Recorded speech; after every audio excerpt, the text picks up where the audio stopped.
Et en fait, j'ai fait des rencontres de dingue. J'ai arrêté des gens à vélo. J'ai demandé aux nanas, mais alors, le vélo pour vous, c'est quoi ? Qu'est-ce que ça vous apporte ? Et quelles sont vos frustrations ?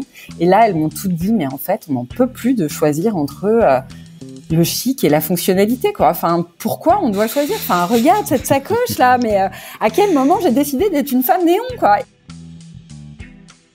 Il y a un mot qui revenait sans cesse, et c'est sans doute pas un hasard. Le vélo, c'est la liberté. Mais il y a un vrai aujourd'hui problème et une vraie inadéquation entre tout ce que le vélo inspire et la réalité visuelle qui dégage. Et donc je me suis dit, ok, il y a un vrai truc à faire. C'est évident que si on me propose une voiture de luxe par rapport à un vélo, aujourd'hui en ville, je prends le vélo. C'est sûr, tu vois.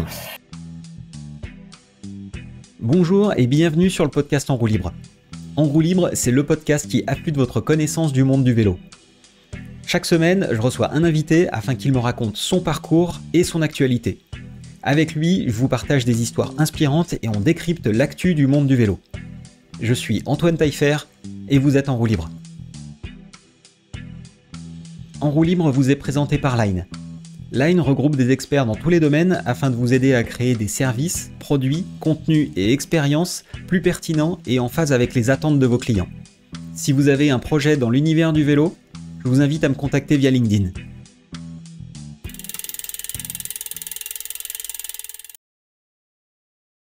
Et ben voilà, j'ai bien l'impression que ça enregistre. Ça a l'air d'être le cas, ouais. Marie-Caroline. Antoine. Comment ça va ? Écoute, ça va très bien. Ça va très bien. C'est marrant parce qu'on est samedi matin et je prends un café avec toi virtuellement et on se connaît peu, mais j'ai l'impression de prendre un café avec un vieux copain. Donc, ça va être sympa cette discussion. Carrément. Écoute, je suis très content. Effectivement, samedi matin, cet épisode sort donc lundi matin. Voilà, on fait les trucs en flux tendu et je suis très content et je te remercie de m'avoir accordé un petit peu de ton temps en ce samedi matin ensoleillé pour le podcast En roue libre dans lequel je suis ravi de te recevoir. Voilà. C'est un plaisir partagé. Bon, excellent. Alors, Marie-Caroline, on a plein de sujets à aborder, enfin plein. Bon, ça va aller, hein.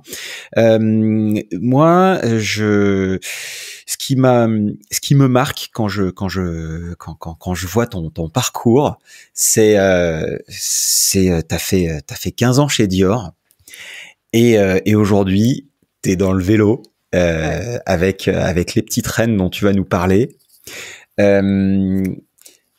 Ça fait un peu pétage de câble. Ça fait un peu sortie de route. Ça fait un peu pétage de câble. Ça fait aussi un peu genre, j'ai fait un burn-out et finalement je me suis dit que j'allais donner plus de sens à ce que je fais. Ça fait aussi un peu, écoute, le confinement est passé par là et puis je me suis dit que j'allais faire un truc cool, qui soit utile et qui soit plus sympa pour tout le monde. Mm-hmm. Donc j'aimerais que tu nous parles un peu de ça. J'aimerais que tu nous parles de ce qui t'a amené à ça.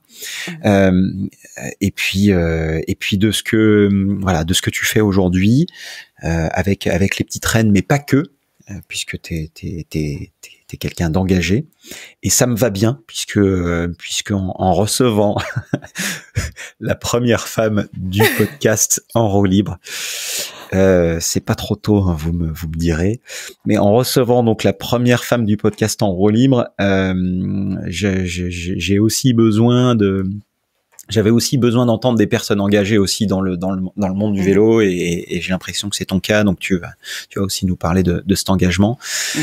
Mais avant tout ça, j'aimerais que tu nous dises, si toutefois c'est pas lié, hein, tout ça, mais j'aimerais que tu nous dises quel est ton premier contact avec le vélo. Ah écoute, c'est une bonne question et c'est un souvenir d'enfance. C'est un souvenir d'enfance. Je suis en Anjou. Je pense que j'ai 5 ans. Et Et donc c'est la maison de mes grands-parents, j'y passe l'été, il fait un cagnard de dingue, 35 degrés et tout, et j'ai mon grand-père et mon grand-oncle qui me sortent la bicyclette familiale avec, tu sais, la guidoline sur bien usée sur le guidon. Je la vois. Et qui décide que c'est le grand jour où on enlève les petits trous. Et donc là, en fait, je les ai tous les deux derrière moi. Et mon grand-père me prend comme ça dans le dos, me met sa main dans le dos, me pousse. Et à un moment, il court derrière moi et il me laisse partir. Et là, j'y vais, en fait. Je pédale et j'y arrive. Et ça, c'est mon premier souvenir de vélo. Énorme. Et en fait, je trouve que c'est, tu vois, 40 ans après, 39 ans après, je suis obligée de dévoiler mon âge dès les 5 premières minutes du podcast. Ça démarre très mal, cette histoire. Je suis pas du tout contente. Ouais, mais en fait, j'ai toujours cette image-là. Et d'ailleurs, j'ai un très bon, quelqu'un que j'adore, avec qui j'ai bossé chez Rémi Martin, après Dior, qui est Fred de Fred et Farid, qui avait fait une pub de La Redoute, où justement, il reprend exactement ce passage-là. Il faudrait que tu ailles la regarder. Elle est magnifique, cette pub. Ouais.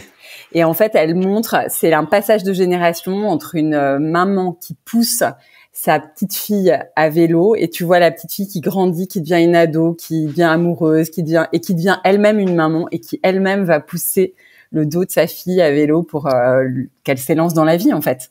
Et c'est le résumé de ce qu'est le vélo pour moi, quoi. Waouh. Bon, on va mettre la pub dans les notes de l'épisode. Ouais, carrément, je vous promets une minute de frisson parce qu'il est très très fort. C'est vraiment cette pub-là de La Redoute, c'est à garder en tête. Voilà. Génial. J'aurais bien reprise pour moi. Je pense que j'aime bien cette question rituelle parce que du coup, bon, il y a des gens pour qui c'est un peu plus, j'en sais rien, technique. Ah bah tiens, moi je viens de la moto et puis en fait j'ai des potes qui m'ont fait essayer le vélo et tout ça et puis j'ai trouvé ça cool. Et je trouve que c'est génial en fait de pouvoir se rappeler, voilà, de ce premier moment. Moi je me souviens aussi de mon premier moment sur un vélo sans roulette, parce que je pense qu'il y a eu, enfin, on ne parle pas vraiment de vélo quand on est sur les roulettes, quoi. Ouais. Mais ouais, je me souviens bien de ce moment et je pense que je crois que je me souviens de la couleur du vélo. Je sais que c'était dans le parking souterrain de ma résidence. Ouais. Et voilà, ouais, c'est très marrant. Donc ouais, on va remettre la vidéo, Ouais. dans les notes de l'épisode et ce sera Carrément, cool. je t'enverrai le lien. Carrément. Et alors, qu'est-ce qui s'est passé ensuite? Parce que le lien n'est pas tout à fait évident. Entre 5 ans et 45 ans, ou tu vas découper la question en plusieurs étapes? Non. Alors, qu'est-ce qui s'est passé? Ouais, en fait, j'aimerais quand même que tu nous parles de ton parcours, puisque enfin, tu vois, les parcours nous mènent là où on est aujourd'hui. Donc,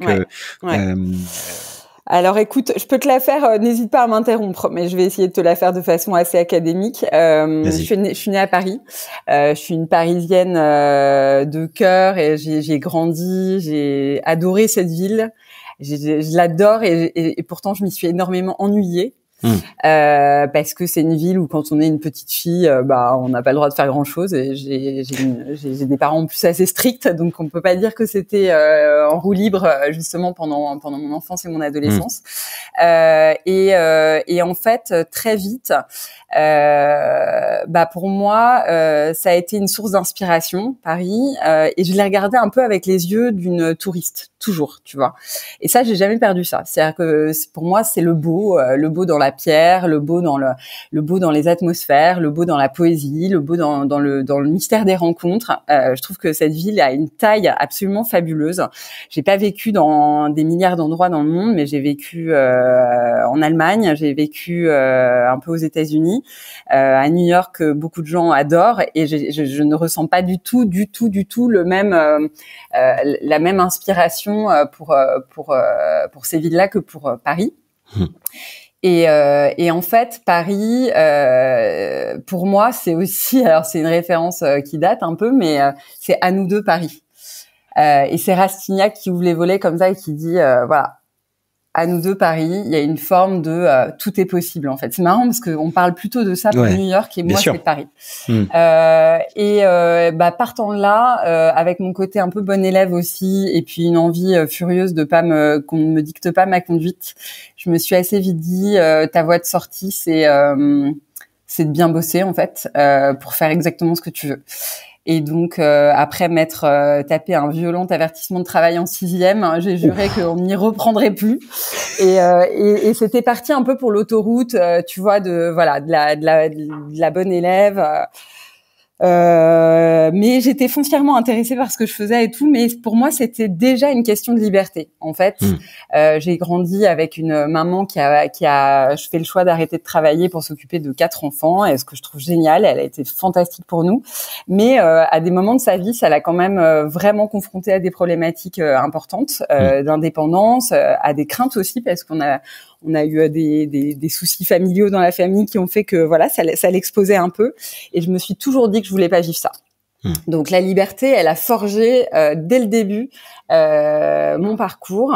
Alors que j'avais pas encore le droit de faire grand chose dans Paris, ce que je faisais, c'est que je partais mais des heures marcher. Ça, j'avais le droit. Donc je partais rive gauche, rive droite, je marchais et en fait en marchant je pensais, je me connectais à moi, etc. Et ça le mouvement a toujours habité mon quotidien. Je suis une lève-tôt, j'ai jamais fait une grasse matinée, je pense, avant d'avoir mes enfants. Dommage, hein, j'ai tout fait à l'envers. J'aime le mouvement en fait, et je pense que se mettre en mouvement, c'est mettre en action la machine.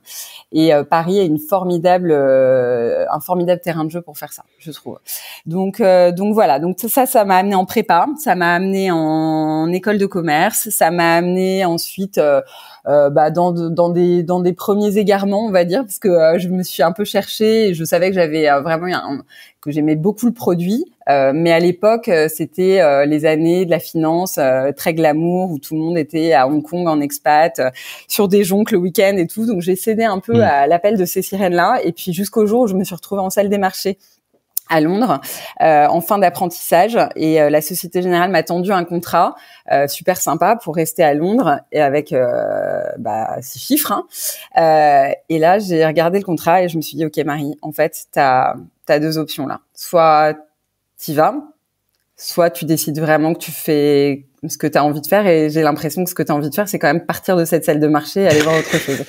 Et donc, je suis rentrée à Paris, j'ai repris la chambre de mon petit frère, parce que mes parents avaient considéré que je reviendrais jamais à la maison, et moi aussi d'ailleurs. Et je suis repartie en stage, donc j'ai décalé même mon diplôme, j'étais à l'ESSEC à l'époque, et plutôt que de commencer à bosser à Londres, je me suis retrouvée donc chez Dior, en stage et en développement. Et c'est parti pour 15 ans géniaux dans le luxe. Mais vraiment, j'ai adoré chaque étape. Enfin, on y reviendra certainement. Là, je te le fais un peu grosse maille, mais voilà, du développement, de la création, de l'orchestration de projets, du contact avec les savoir-faire, avec le beau. Et puis Dior a quand même cette phrase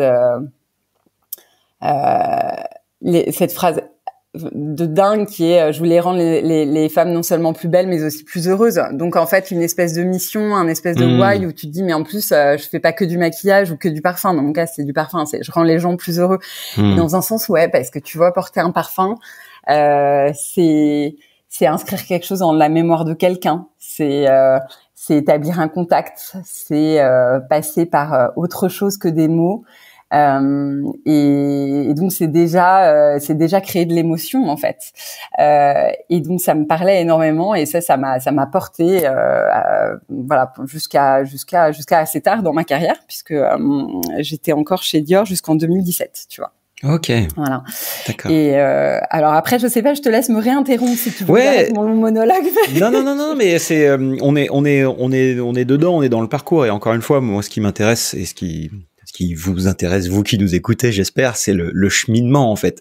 On a fait des épisodes sur lesquels c'était, on va dire, long à venir, mais c'était des pas des jugements, mais des perceptions que j'avais moi, et en fait, des gens qui ont écouté les épisodes me disaient non mais attends, mais c'est génial de voir en fait comment est-ce que les gens sont arrivés à faire ce qu'ils font aujourd'hui, et c'est ce que je trouve intéressant. Donc, rappelle-moi, de te faire, dis-moi juste le mot arrière-boutique à un moment donné dans le podcast et je reviendrai là-dessus parce que c'est pas le propos là, mais je voudrais revenir là-dessus. Allez. Mais du coup, je vais rebondir sur ton intro. Tu es plein de bonnes intuitions, Antoine. Merci. Voilà, je m'en doutais, mais voilà, il y a plein de choses vraies dans ce que tu as dit, et c'est marrant parce que tu m'as appelé le jour même où j'ai écrit pour la première fois sur ce qui s'est réellement passé, en me disant je l'écris et puis je verrai bien si je le publierai. Mais il va y avoir un blog dans le site internet de Petite Reine, petitereine.com. Ce blog, c'est La Voix est libre, et dans ce blog, on livre différentes choses. En particulier, je trouve que c'est l'occasion et le bon support pour moi pour livrer un peu les coulisses de l'aventure. Et ces coulisses, en fait, je crois que si je veux être très honnête avec moi-même, effectivement, elles remontent à 2016. 2016, Los Angeles. J'étais depuis 15 jours aux États-Unis et je reçois un coup de fil. J'étais en repérage c'était le début d'une expatriation en fait chez Dior. J'étais en repérage de magasins, etc. Et la voix de mon mari au bout du fil qui me dit écoute, Marin, donc notre petit garçon de 6 ans qui était donc resté à Paris, mais tu vois juste le temps du déménagement, donc toute la famille me rejoignait 2 semaines plus tard. Marin va pas bien, il s'est écroulé, on sait pas ce qu'il a, il est à l'hôpital, on soupçonne un AVC, reviens vite. Voilà.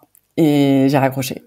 Et puis là, je suis rentrée à Paris, j'ai retrouvé Marin, effectivement AVC, mais il va bien maintenant, hein, donc. Mais à quel âge, excuse-moi? À 6 ans. À 6 ans. Donc, je sais pas, un mélange d'une bactérie, d'une grippe et d'une autre bactérie. Et en fait, sur le moment, si tu veux, moi, mon truc, c'est que je me suis mis une espèce de carapace. En fait, ce que j'ai écrit dans le blog, c'est que je me suis mis en mode avion. Et il y avait des espèces de choses qui me parvenaient de l'extérieur, mais il y avait qu'une chose qui comptait, c'est que j'allais avancer tout droit et que quoi qu'il arrive, tout allait redevenir comme avant.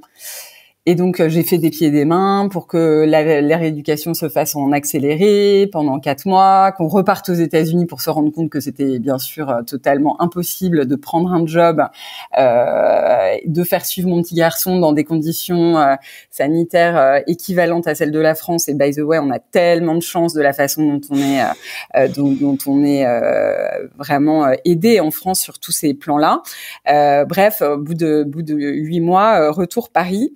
Mais là encore avec la décision que tant bien que mal je vais revenir dans les cases quoi. Et donc on reprend un appartement, une école privée pour Marin, on rescolarise ma fille de 3 ans là qui du coup était avec nous aussi. Je reprends un job chez Dior et voilà. Et en fait finalement la maturation, elle a pris 4 ans. C'est-à-dire qu'entre le moment où j'ai lancé Petite Reine et ce moment dont je te parle, il s'est écoulé 4 ans. Et c'est assez... moi, je trouve que c'est bien de le dire parce que ce que je peux reprocher peut-être aujourd'hui à certaines idées reçues, c'est de se dire en fait quand tu dois changer, tu changes du jour au lendemain, tout d'un coup à 3 heures du mat, tu te réveilles, tu te dis non, je suis pas fait pour cette vie-là, je vais faire ça et tout et tac et switch, je switch sur une nouvelle vie. Mais je crois qu'on sait, toi comme moi, que c'est pas tout à fait comme ça que ça se passe. Et en l'occurrence, le temps long, ça sert aussi à quelque chose. Et il y a énormément de choses qui se sont passées en 4 ans. Il y a effectivement ces 2 ans chez Dior. Ensuite, j'ai repris. Ensuite, on a été donc j'ai eu ma 3e fille. Enfin, j'ai 3 enfants et j'ai 2 petites filles à la fin. Et donc j'ai une petite fille à ce moment-là. J'ai créé un réseau féminin à ce moment-là parce que j'ai eu une bulle d'oxygène de temps. Et donc ça a été mon premier contact avec un entrepreneuriat non corrélé à une rémunération. En plus, de là, ce réseau féminin où j'interviewais les intervenants m'a donné envie de créer un podcast, L'Étincelle, que j'ai mené pendant une 20aine d'épisodes avec pas mal de milliers d'écoutes. Donc c'était plutôt un projet chouette, mais qui m'énergisait énormément. Et puis Bah finalement, voilà, le Covid sur tout ça et les sirènes du salariat qui me rappellent quand même parce que quitter sa zone de confort, quitter ce confort matériel et affronter un peu ses peurs financières, surtout avec le vécu que j'avais et les envies profondes que j'avais de liberté, d'indépendance financière, pour moi c'était très compliqué. Et donc quand mon ancien DG de Dior m'a rappelé en me disant, il était chez Rémi Martin, il m'a rappelé en me disant, écoute, je pense qu'il y a vraiment un beau job pour toi, et pour moi c'était le rêve de retourner bosser avec lui.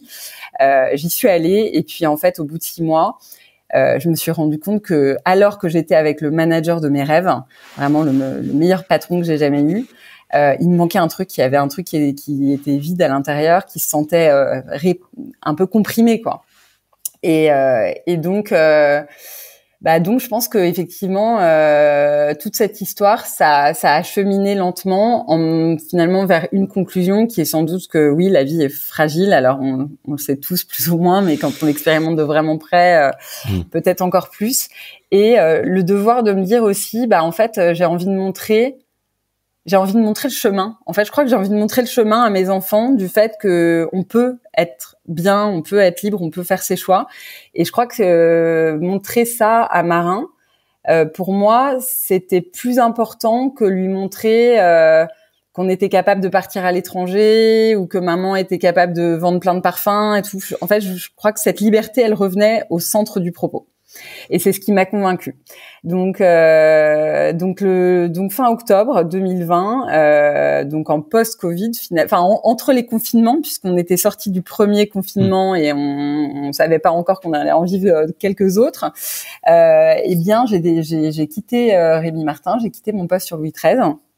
Et en fait, je suis rentrée à la maison avec mon carton, avec mon temps libre.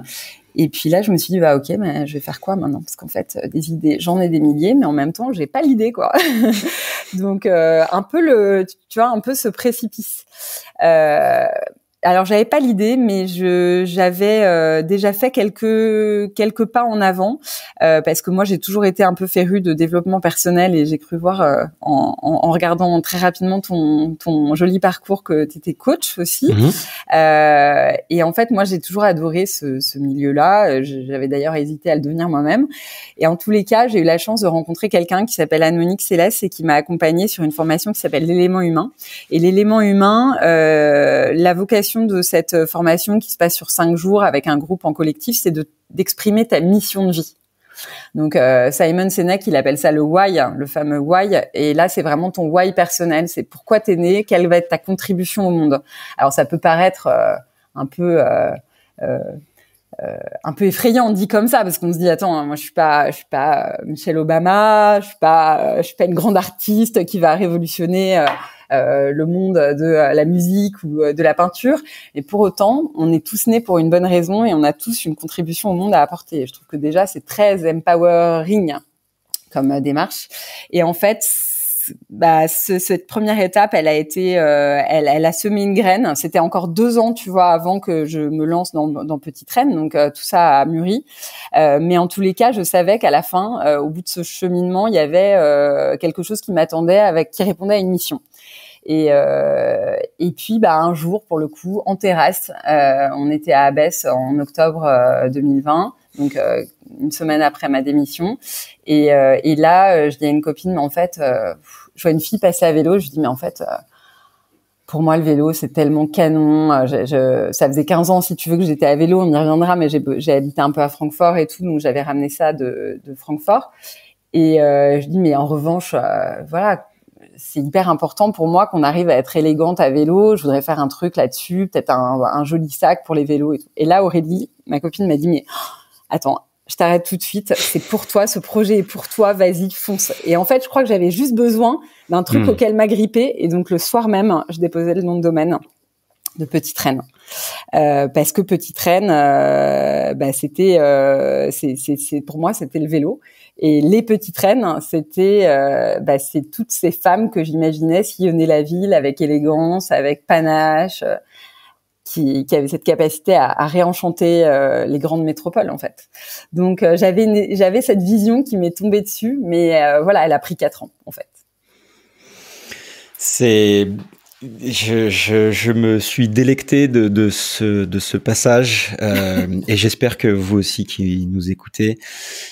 Non, c'est magnifique ce que tu nous livres et je suis ravi d'entendre ça parce que je pense qu'on est sur la même longueur d'onde sur le fait que tu vois la raison pour laquelle je fais parler les gens de leur parcours, c'est justement parce que il y a un moment, un truc qui se passe qui est pas ça amène pas directement à monter une boîte, comme tu dis. C'est pas, oh là, il y a eu un éclair dans la nuit et puis je me suis réveillé et tiens, boum, tiens, j'ai une vision d'une boîte et je vais déposer le nom de domaine demain matin.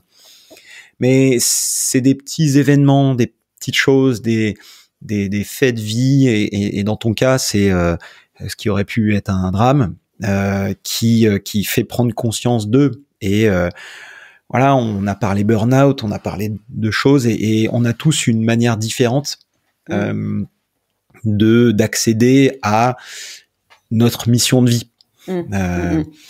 Je vais pas détailler la mienne, mais ça a été un événement enfin voilà, une succession de choses qui c'est le meilleur coup de pied au cul que j'ai jamais reçu de ma vie, en fait. Bon, une rupture amoureuse, voilà. Bon. Mais j'aurais pu être au fond du trou ou machin, mais en fait, ça m'a donné une énergie, je pense que j'ai jamais ressenti, et ça a transformé ma vie, en fait. Tu vois, donc et heureusement pour moi, et je pense à tous ceux à qui c'est arrivé, mais moi j'ai pas vécu de burn-out, j'ai pas vécu d'expérience de mort imminente, je me suis pas endormi au volant de ma voiture, j'ai pas été confronté à la mort pour arriver là, heureusement. Mais voilà, mais moi je pense à tous ceux à qui c'est arrivé, et j'aimerais justement que en racontant ton expérience, que les gens qui écoutent ton expérience se rendent compte qu'on n'a pas besoin d'en passer là, en fait, passer par là. C'est le sens alors c'était vraiment le sens de l'article que j'ai écrit là-dessus, c'est que en fait c'est surtout, je pense c'est absolument pas un passage obligé. Et on n'est pas du tout obligé de se prendre un mur pour prendre un tournant, en fait. On a le droit de tourner en douceur, on a le droit de mener une vie et de se poser des questions sur la suite. On a le droit de faire des transitions sur 20 ans. Voilà, et on n'a aucune justification, surtout à donner à personne d'autre qu'à soi-même, en fait. Enfin, c'est un cheminement personnel, et donc c'est son propre rapport au temps. Et il n'y a pas besoin d'avoir l'élément déclencheur qui va faire que tu as un storytelling de dingue. C'est pour ça que d'ailleurs, c'est la première fois, et ça fait 2 ans et demi que j'entreprends, c'est la première fois que j'en parle comme ça, parce que l'idée, c'est pas du tout d'en faire l'élément marketing, la plaque tournante de mon business. Enfin, absolument pas. Et les choses se seraient peut-être passées de toute façon sous une autre forme, avec un autre élément déclencheur. Je pense que quand tu dois aller quelque part, si tu as décidé de t'écouter, à la fin, tu y vas, par la porte ou par la fenêtre. Et je pense que c'est un élément qui est important, et mon parcours perso m'a amené à cette conclusion, si on peut en appeler ça une, mais selon moi, alors on va pas tomber dans le coaching, hein, vous en faites pas, mais j'ai une formation de coach, mais on va rester quand même sur le domaine du vélo et de l'entrepreneuriat, parce que c'est ça le thème. Mais je pense que trop peu de personnes s'écoutent. Et si on parle de mission de vie, moi aujourd'hui, en fait, ma vision, c'est de faire en sorte que les gens comprennent qu'en fait la vie est beaucoup plus simple que ce qu'on pense. Et en fait, parfois il suffit. C'est un grand mot, hein, ça implique énormément de choses, et dans ton cas, on a vu ce que c'était, mais il suffirait de s'écouter. Voilà. Le burn-out, c'est rien d'autre que le corps qui prend la main sur le cerveau, parce le cerveau est déconnecté des émotions, et donc le corps a besoin d'envoyer un signal fort. Hein. C'est ça. Hein. Ouais. Donc heureusement que c'est là tout ça. Finalement. Oui, mais du coup, c'est vrai que c'est marrant parce que on voit tous ces gens faire des burn-out ou voilà ces expériences-là et qui font des trucs qu'ils imaginaient ou qu'on imaginait pas être possible. Type, bah voilà, je vais devenir prof de yoga, je vais faire de la sophro, je vais faire ci, ça. Et tiens, et c'est marrant et en fait, tu sais, presque, t'as pas envie de les corriger, mais t'as envie de les prendre avant et après, tu dis, mais mec, mais pourquoi est-ce que t'as pas fait ça avant? Enfin, est-ce que t'avais vraiment besoin de passer à ça du drame pour faire ça? Enfin, je veux dire, il y a pas, est-ce qu'on pourrait pas faire genre juste un raccourci et dire, mais tu passes du point A à un point B, mais vas-y, quoi. Ouais. Ouais, sauf que tu vois, moi, je pense aussi que c'est une question que je me suis vachement posée quand je me suis retrouvée le premier jour de donc le 27 octobre, là, le lendemain de ce fameux jour où j'avais déposé mon nom de domaine. Très très vite, je me suis cherché une école d'entrepreneuriat parce que je me suis dit avec mon côté bon élève, je me suis dit attends, il faut que je me mette un costume là, tout d'un coup là, un autre. Donc il faut que j'ai une étiquette pour moi et c'est étiquette entrepreneur et donc j'ai besoin d'une école. Et donc j'ai été incubée chez Schoolab et premier jour chez Schoolab, j'arrive et là moyenne d'âge 22 ans. Et là, je sentais qu'on me disait presque madame, quoi. On m'a fait asseoir sur le canapé, tout ça, on m'a offert du café. Et là, je me suis dit, oulala, ça va être chaud, parce qu'en fait, je me sentais un peu en décalage avec mon environnement. Et je me suis dit, mais en fait, Marie, est-ce que t'es pas en train, là, de faire un truc où t'es trop tard, quoi. Et bah, finalement, non, en fait, parce que vu les difficultés, dans mon cas, vu les difficultés, les challenges auxquels j'ai été confrontée après, qui m'ont demandé mais une espèce de résilience de dingue. Je pense que si j'avais pas vécu avant d'autres choses, d'autres moments un peu d'ennui où tu sais, où tu te sens dans ton inconfort, tu perds un peu le sens et tu sais plus pourquoi t'es là, tu sais plus pourquoi t'es à cet endroit que t'avais choisi, dans cette boîte que t'aimais tant, et pourtant t'as un super salaire et tout. Si t'as pas vécu profondément, enfin en tout cas, moi, si j'avais pas vécu profondément cette recherche de sens et cette absence et cette quête là et ce sentiment de vide, je pense que j'aurais pas été capable d'affronter avec la même force tout ce que m'a demandé de sortir de moi petite reine en termes d'énergie, en termes de résilience, en termes enfin un peu quand même de sacrifice aussi parfois parce que tu fais des choix, tu vois, donc quand t'es pas là le week-end, pas là parce que t'es sur des salons, pas là pour plein de raisons, bah t'es pas avec tes enfants, t'es pas avec ta famille et bah tout ça c'est hyper important que ça ait du sens. Et moi ce sens-là il s'est vraiment construit au fur et à mesure de mon parcours. C'est-à-dire que je savais que j'avais fait quelque chose qui m'avait éclaté, qui m'avait porté, donc je savais que c'était possible, je savais que ça pouvait continuer, je savais que j'étais capable d'apporter des choses, je savais juste que c'était plus dans le domaine où j'étais à l'époque ou sous cette forme-là. Et ça, moi, ça a été déterminant dans la réussite.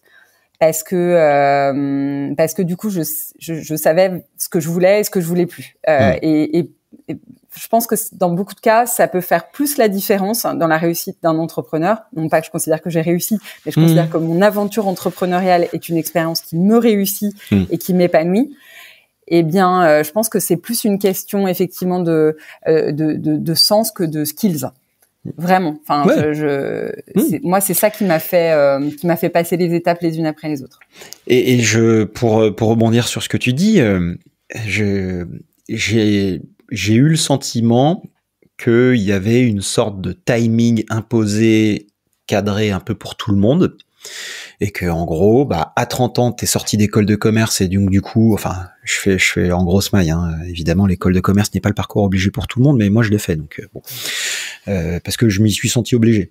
Donc voilà, à 30 ans, bah t'as ton poste et puis bah tu commences à t'installer avec ton appart et tout ça, puis à 40 t'as ci, t'as ça, puis voilà. Et moi en fait là, tu vois, j'ai eu 40 ans cette année. Et franchement, j'ai l'impression que avant j'ai rien fait. Mais franchement, enfin et c'est seulement aujourd'hui à 40 ans où je commence à me dire OK, là j'ai papillonné, j'ai fait plein de trucs qui avaient plus ou moins de sens, qui servaient à quelque chose, qui m'ont pas fait gagner grand-chose, mais et là enfin, tu vois, je commence à me dire waouh, c'est cool. Enfin, et comme toi épanoui et tout ça. Et je pense que le message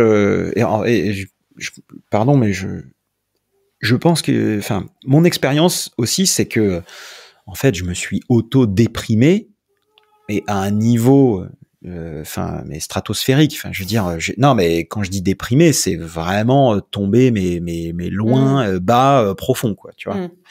Parce que je me vois disais, très bien. Je vois très bien. ben ouais, mais parce que tu te dis, mais en fait, ma vie, elle va où? Et là, en fait, je devrais être là, et en fait, je suis nulle part. Et moi, j'ai pas vraiment fait de crise de la quarantaine, hein, j'ai fait une crise de la trentaine, en gros, où je me suis dit, mais attends, mais là, j'ai fait ça, mais en fait, je suis nulle part. Nulle part où, en gros, la société est capable de me, entre guillemets, cataloguer, de me mettre dans une case. Et donc, je me suis retrouvé face à cet écart, ce gap entre là où moi, je considère que je suis, et là où je pense que la société aimerait que je sois. Je veux pas, encore une fois, rentrer dans 1000 détails, mais je pense que c'est important aussi de rappeler qu'il n'y a pas de timing imposé pour tout le monde, et qu'on peut devenir entrepreneur à 24 ans ou à 17 comme certains, mais également à 40, à 50, à 60 ans. Et au-delà d'être entrepreneur, on peut être heureux à 20, à 30, à 40, à 50, à 60, plus même. Et voilà, je finirai sur mes messages un peu philosophiques, parce que c'est encore une fois pas l'objet, mais je pense que quel que soit l'âge auquel on accède à l'épanouissement et au bonheur, en fait, une vie vaut d'être vécue pour ça, quel que soit l'âge. Voilà. Et je conclurai là-dessus. Pour pas faire trop, coach développement personnel, parce qu'encore une fois, c'est pas l'idée. Sinon, tu vas me lancer sur des outils de développement, et là, on est parti pas pour 1h30, et pour beaucoup plus. Non, on aura l'occasion d'en reparler, je pense. Carrément. Alors, je voudrais justement passer sur ce côté, sur cet aspect entrepreneurial. Là, donc, t'as ta copine, et là, tu prends conscience que c'est ça qu'il faut que tu fasses. Tu arrives à cette école, cette espèce de bootcamp, 6 mois, en fait. 6 mois, ok. Wow. Qu'est-ce que t'as appris dans cette école que tu savais pas après 15 ans chez Dior? Ils ont gratté là où ça fait mal. C'est-à-dire que je pense qu'ils pouvaient pas mieux faire. Ce que j'ai vraiment appris avec Schoolab, c'est de rien fantasmer et d'aller à la réalité. Et la réalité, c'est ton marché. Et en fait, ça m'a fait. Pourtant, moi, j'avais fait du marketing pendant 20 ans. Donc, si tu veux, je me disais, ils vont pas m'apprendre à faire du marketing. Je sais. Est-ce qu'on peut réécouter ça, quoi? Non, mais attends, j'étais à Vivatech pendant 3 jours. Waouh. Non, mais le marché. Le marché. Voilà. Donc, le marché. Et en fait, je croyais tout savoir. Mais en fait, ce que j'avais pas forcément réalisé, c'est que quand même, quand tu sors de chez Dior ou de chez LVMH, si tu veux, t'as des moyens médias et etc. qui font que on a pu se passer en fait pendant 70 ans du fait de connaître nos clients, parce que nos clients nous achetaient tout simplement, et parce que comme comme les produits sont excellents, mais qu'en plus la frappe média est ce qu'elle est, et que on a en plus passé de 1957 à 2010 sans avoir la possibilité d'analyser nos clients, et qui plus est dans des réseaux B2B, donc Sephora, Nocibé, Marionneau et autres, pour pas les citer en France, où on n'avait pas accès à la data, finalement on était bien content de pas avoir à se poser la question. Donc grosso modo, notre cliente, c'était Madame Michu, 40 ans, 55 ans, porte du J'adore, et si elle porte pas du J'adore, elle porte du Miss Dior, etc., etc. Enfin, ça allait pas très loin. Et maintenant, c'est complètement différent, parce que Dior, comme ils savent très très bien faire, une fois que le vent tourne, ils sont tout de suite back in the game, mais c'est vrai qu'il y a eu ce tournant-là, et que moi j'étais quand même un peu de l'ancienne école, quoi. Enfin, c'est-à-dire que j'ai comme tout le monde, j'ai découvert Instagram, et j'ai commencé mon compte Instagram en 2014. J'ai un peu assisté à tout le changement digital, à l'émergence de l'importance de la data, à l'émergence de l'influence, et au changement de mentalité, au changement de regard des clients vis-à-vis des marques. Et en fait, ça m'a moi, il y a un truc qui m'a servi dans mes soft skills, c'est l'écoute. En fait, j'adore écouter. je ne sais pas par hasard si j'avais fait un podcast aussi. J'adore écouter et en fait, assez tôt en stage chez Vuitton, c'était première année d'essai et j'étais en stage vente pendant 3 mois. En fait, mon patron à l'époque, Eric Vallat, m'avait disait, voilà, écoutez vos clients, écoutez ce qu'ils ont à vous dire, essayez au maximum d'aller vers ce qu'ils souhaitent. Ce sens du client, personne l'exprime aussi mieux que Arnaud qui a fait un discours là-dessus. Bernard Arnault en disant, on a tous un patron. Moi aussi j'ai un patron et mon patron c'est le client. Et donc ce coup-là, en résumé, ils m'ont dit ça en me disant, ton patron c'est le client, mais en même temps, t'as pas il va falloir que tu comprennes qui est ce client, que t'ailles à sa rencontre. Et là, j'étais, attendez les gars, moi j'ai décidé que je voulais faire des beaux sacs pour les vélos. Je sais pas qui est mon client en fait, personne me les a demandé ces sacs. Mais en fait tu vas aller dans la rue et tu vas aller parler aux gens. Et donc me voilà entre 2 confinements, en plein hiver, rue de Rivoli ou devant le BHV, seule, mais avec l'énergie puissante de mon mentor à distance, Yves Lehmann, je te salue d'ailleurs, qui me disait tu vas me dire lundi lors de notre point que tu as interrogé 60 personnes. Et j'étais OK Yves, j'y vais et je le faisais. Et en fait, j'ai fait des rencontres de dingue, j'ai arrêté des gens à vélo, j'ai demandé aux nanas mais alors le vélo pour vous c'est quoi ? Qu'est-ce que ça vous apporte et quelles sont vos frustrations ? Et là, elles m'ont toutes dit mais en fait, on n'en peut plus de choisir entre le chic et la fonctionnalité, quoi. Enfin, pourquoi on doit choisir ? Enfin, regarde cette sacoche là, mais à quel moment j'ai décidé d'être une femme néon, quoi ? Et je me suis poilée, honnêtement, pendant ça devait être un calvaire et c'est devenu vraiment un truc assez rigolo où plus ça allait et plus les filles se lâchaient en fait en mode il y a un mot qui revenait sans cesse et c'est sans doute pas un hasard, le vélo, c'est la liberté. Mais il y a un vrai aujourd'hui problème et une vraie inadéquation entre tout ce que le vélo inspire et la réalité visuelle qui dégage. Et donc je me suis dit OK, il y a un vrai truc à faire. Et après de là, une autre discussion, un autre échange, parce que c'est aussi comme ça que tout se passe. Moi, je crois que franchement, la première idée reçue à casser, c'est que l'entrepreneuriat c'est solitaire, parce que je pense que derrière, seul derrière son écran, on fait pas grand chose. Je discutais avec Myriam, qui est une de mes anciennes collègues de Dior, architecte, mais aussi très conceptuelle, avec une profondeur de pensée. Une compréhension des problématiques bien au-delà de l'architecture. Et elle m'entend parler, elle me dit mais Marie, en fait là, tu me parles d'une marque de design en fait. Tu vas pas faire juste un sac de vélo. Enfin, c'est toute une approche. Il faut comprendre les usages, il faut comprendre d'où ça vient, il faut comprendre l'héritage du vélo. Pourquoi est-ce que le vélo est devenu symbole de liberté ? Et du coup, qu'est-ce que tu dois encapsuler dans ton produit ? Comment est-ce que tu peux toucher les gens ? Comment est-ce que tu peux réintroduire de l'émotion ?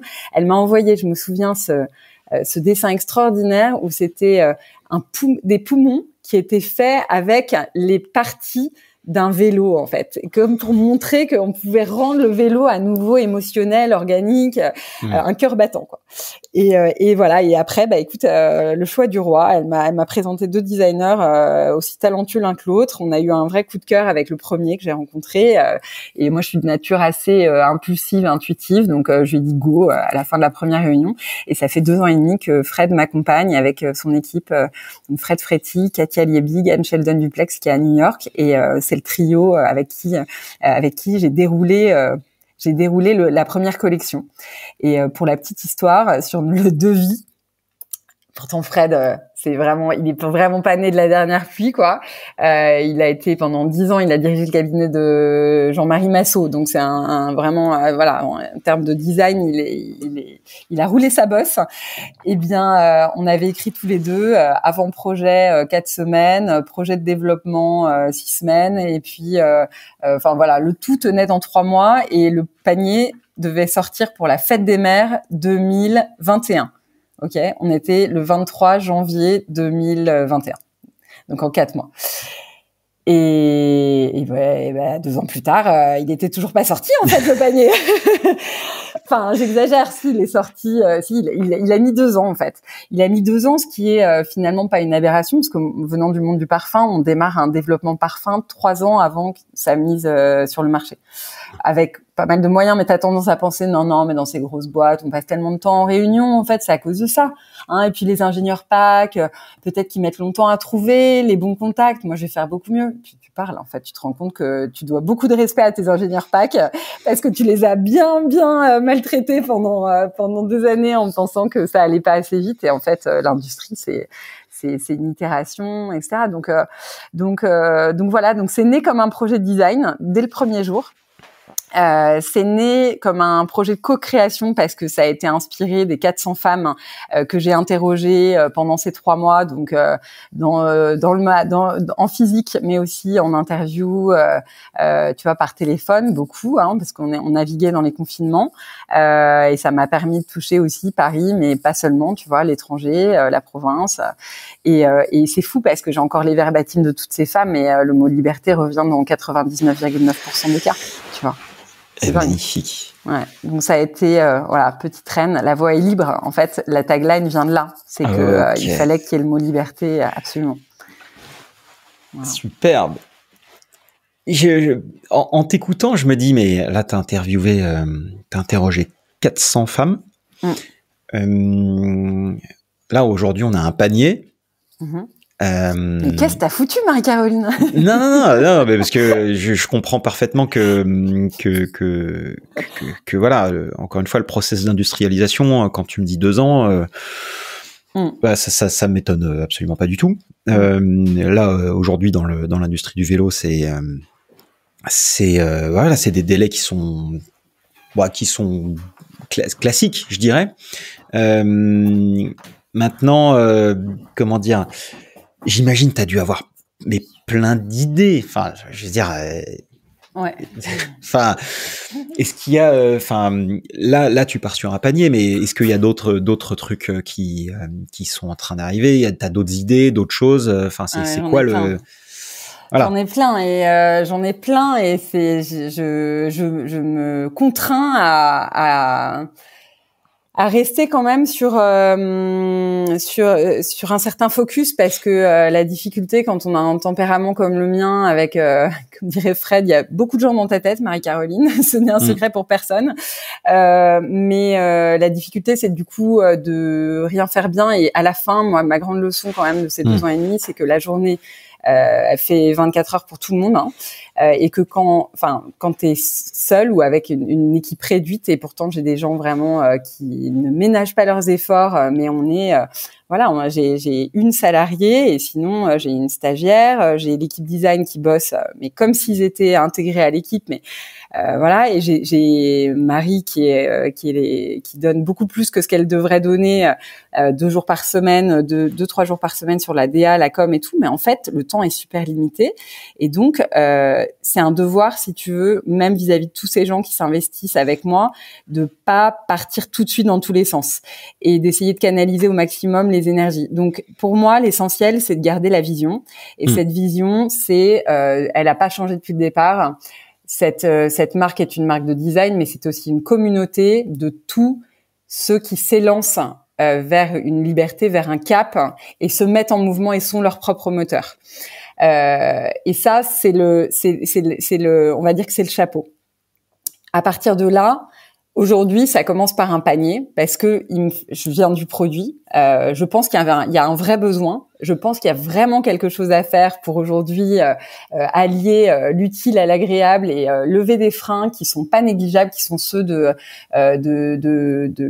l'image que tu renvoies au monde, hein, parce que finalement, si la mode a pris autant d'importance aujourd'hui, c'est pas que une question de coquetterie, hein, c'est que c'est une question d'affirmation de soi, c'est une question de véhiculer sa propre identité. Et aujourd'hui, à commencer par les femmes, il y en a beaucoup qui n'ont pas envie d'avoir une étiquette de cycliste. Des codes du cyclisme de route qui ne sont pas du tout appropriés au cyclisme du quotidien, de la vie nomade en ville, où tu as des rendez-vous, où tu vas voir des clients, tu vas voir des amis, et tu as besoin en permanence d'être entre ta vie à pied et ta vie à vélo. Donc il n'est pas du tout question de circuler en cycliste avec des fesses renforcées au niveau du postérieur, si tu veux, en poussant un peu loin. Mais même, je dirais que enfin voilà, sans aller jusque là, moi j'ai commencé par des photos des intérieurs de certaines boutiques retail au moment où j'ai démarré, parce que je pense que c'est là qu'on apprend beaucoup. Et en fait, juste quand tu regardes, bah c'était très monochrome en fait. C'est l'ensemble est quand même assez plutôt unisexe, masculin ou unisexe. Ça veut pas dire qu'il y a pas des choses très pratiques, bien conçues, etc. Mais c'est juste que c'était pas un univers de désirabilité, et tu rentres pas aujourd'hui pour t'équiper sur du vélo, tu rentres pas en disant allez, je vais me faire un petit plaisir. Alors qu'aujourd'hui, c'est des domaines dans lesquels plein de marques ont réussi à complètement réinventer le principe de la désirabilité. Il y a quelque temps, le café, tu l'achetais dans ton supermarché. Nespresso a quand même créé des files d'attente à l'extérieur de ses boutiques. Enfin, il y a quelque temps aussi, on avait un smartphone 9 touches, enfin un téléphone 9 touches, et ben maintenant on se bat pour avoir, enfin certains se battent en tout cas pour avoir la dernière génération d'iPhone. Bien sûr. En fait, il y en a même qui arrivent. Il n'y a pas de précaré, tu vois. Mais bien sûr. Non, mais il y en a qui arrivent, il y en a qui font la queue pendant 3 heures devant chez Cédric Grolet pour acheter des pains au chocolat et des croissants. Exactement. Le food a été complètement réinventé. Et c'est vrai que le cyclisme, ça vient peut-être un petit peu plus tard, parce que, alors moi j'ai essayé de comprendre. J'ai discuté un jour avec Jérôme Valentin, donc qui est président de l'Union Sport et Cycle, et qui m'a beaucoup, qui est typiquement, voilà, un homme effectivement issu de ce milieu assez masculin, mais alors qui franchement ouvre grand les bras à toutes celles qui ont envie d'entreprendre dans le vélo. Et donc, il était vraiment pas avare de conseils. À un moment, je lui disais, mais Jérôme, en fait, il y a un truc que je comprends pas. C'est pourquoi pourquoi ça n'existe pas d'avoir des belles choses, enfin des couleurs, pourquoi est-ce que tout est si monochrome? Et il m'a répondu, il m'a dit mais en fait Marie-Caroline, bienvenue dans le monde du vélo, quoi. La grosse blague chez nous, c'est de savoir quand est-ce que pourquoi il n'y a pas encore des vélos qui ont pris en compte le fait que les femmes avaient pédalé parfois avec des talons, et donc elles avaient besoin idéalement, elles auraient peut-être besoin d'une pédale un petit peu spéciale et tout. Mais elle me dit, mais en fait, la question c'est juste pas posée, parce qu'on hérite d'un cyclisme de route, l'histoire vient de là, et que ça s'est construit comme ça. C'est des hommes qui étaient à vélo, donc ils ont d'abord pensé à adresser ces problématiques-là purement et simplement. Donc c'est pas une question de misogynisme ou de vouloir exclure qui que ce soit, mais c'est simplement qu'on en est là. On en est là, et donc c'est hyper intéressant.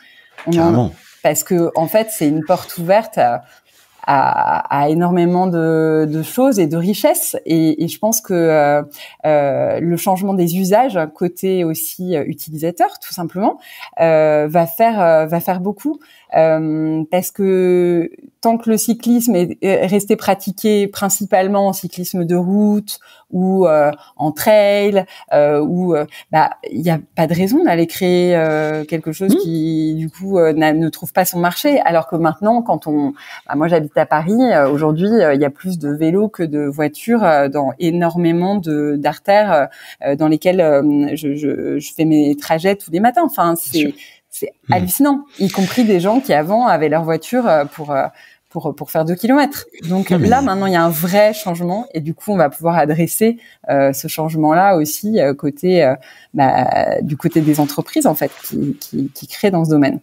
Carrément.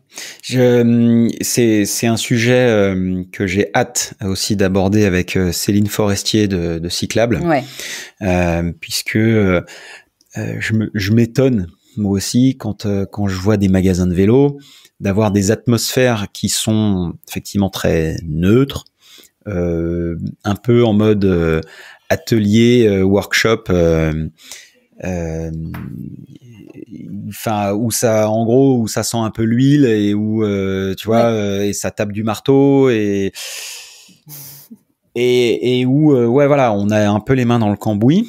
On dit pas que ces dames ne peuvent pas mettre les mains dans l'huile, mais c'est vrai que je m'étonne d'environnements qui soient pas plus orientés sur le beau Alors on a les gens de chez Pastel qui font un superbe travail avec des boutiques qui sont beaucoup plus recherchées à ce niveau-là, qui amènent une expérience d'achat. On a Ansel Marcel qui déjà il y a bien longtemps.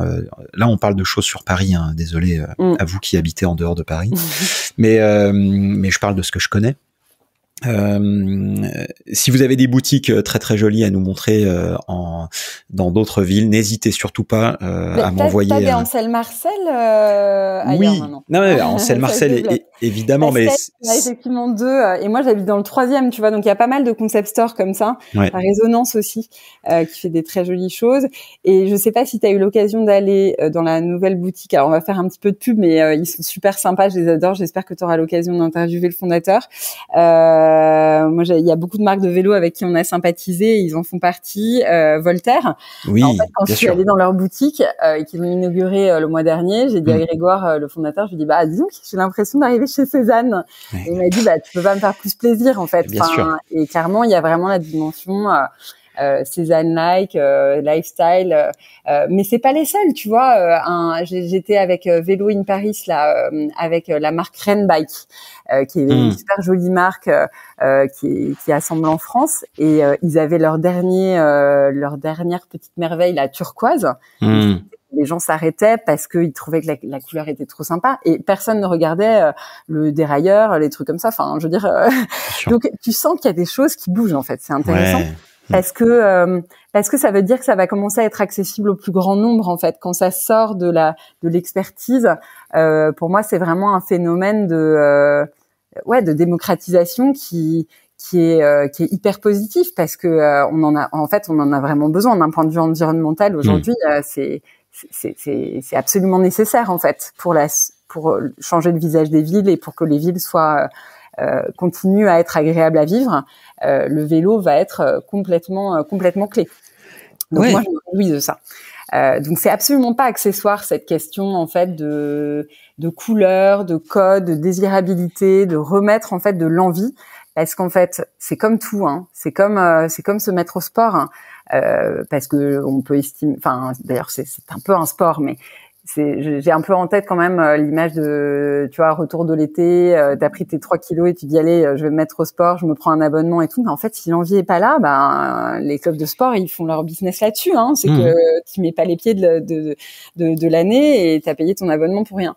Donc l'envie, elle est aussi fondamentale que l'évolution des infrastructures, que l'évolution des équipements, que de l'évolution des vélos eux-mêmes. L'envie, elle est clé. Et moi, c'est ça qui m'intéresse. C'est vraiment de susciter l'envie, c'est d'inspirer autour d'un art ce que j'appelle un art de vivre, en fait. C'est pas un art de pédaler, c'est un art de vivre. Waouh. Je pense que ce sera le titre de l'épisode que j'aime beaucoup. Et pour voilà, non pas rebondir, mais compléter, aller plus loin et exprimer aussi ma pensée. Il y a, selon moi, aujourd'hui, un tel boulevard. Non mais, je pense que les amis, vous vous rendez pas compte du boulevard qu'il y a sur la pratique du vélo. Ok, là on est un petit peu quand même en train de redescendre de notre petit nuage, en train de nous dire ok. Évidemment, il y a plein de gens qui se mettent au vélo, mais c'est peut-être pas autant la folie que ce qu'on pensait que ça serait. Ok, fine. Mais le boulevard, je pense qu'il est sur des nouvelles cibles, des nouvelles personnes, notamment le public féminin, qui, comme tu l'as précisé jusqu'ici, ne trouve pas véritablement escarpin à son pied en termes d'équipement, en termes de vélo, en termes même d'expérience d'achat. Puisque pourquoi est-ce que des gens... Non mais je veux dire, il faut quand même se mettre à la place de la personne qui achète. Je ne suis pas une femme, heureusement. Enfin, heureusement, je vais pas dire que... Bref, je ne suis pas une femme. Dans ce débat. Non, mais pardon. Mais non, mais je suis pas une femme. Tu n'es pas une femme. Mais quand je vois effectivement l'expérience d'achat que des marques de luxe, de cosmétiques, de fringues, de prêt-à-porter, pour employer les bons termes, proposent à leurs clientes, et quand on se dit que en tant que cliente, je vais aller dans un magasin de vélo. Non mais Marie-Caroline, c'est la vie, hein. C'est les enfants. Ouais, là j'ai ma petite fille qui est à côté. Alors attends, si tu veux bien, on lui fait un coucou, hein. Voilà, on fait un coucou et je la ramène à son grand frère. Mais tu sais, c'est un family business, hein. Mais bien sûr. Je vais un truc pas pour moi. D'accord. Oh là là. Allez, s'il te plaît. Merci. Bon, peut-être qu'on coupera au montage, mais non. Aussi, et c'est comme ça que c'est sympa finalement. Tu la connais, cette magnifique vidéo du mec, du consultant sur une chaîne de télé, tu sais, qui parle d'un truc très très sérieux et t'as les gamins qui arrivent derrière. Ouais, carrément. Magnifique, mais c'est ça, hein. Enfin, ouais, c'est la vie, mais c'est plutôt sympa. Et justement, en fait, c'est une excellente, c'est un excellent retour sur ce que tu étais en train de dire, c'est que je pense que non seulement il y a peut-être un enjeu effectivement d'être plus, qu'il y ait plus de femmes qui puissent avoir accès au vélo, mais pareil, j'ai envie de revenir au pourquoi. En fait, c'est pas une question d'égalité à l'accès parce qu'il faut qu'il y ait 50-50. C'est pas ça. C'est que, moi, le vélo a radicalement changé ma vie en fait. Ça a changé ma vie parce que j'ai transformé des temps de transport et de stress en des temps de bulle, de déconnexion. Enfin, il y a pas mal de personnes qui m'ont parlé de moments de récréation, comme des petits bouts de vacances volés. Alors, il y en a plein qui disent, mais attends, comment tu peux dire ça avec la circulation qu'il y a dans Paris, etc. C'est vrai que Paris est très encombré, que maintenant, il y a de plus en plus de gens qui se mettent au vélo. Donc, faut rester pas trop déconnecté.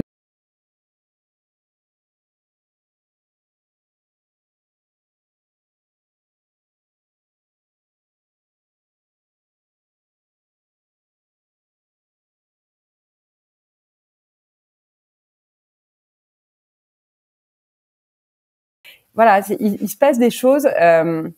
C'est des rencontres en fait. C'est en perpétuel.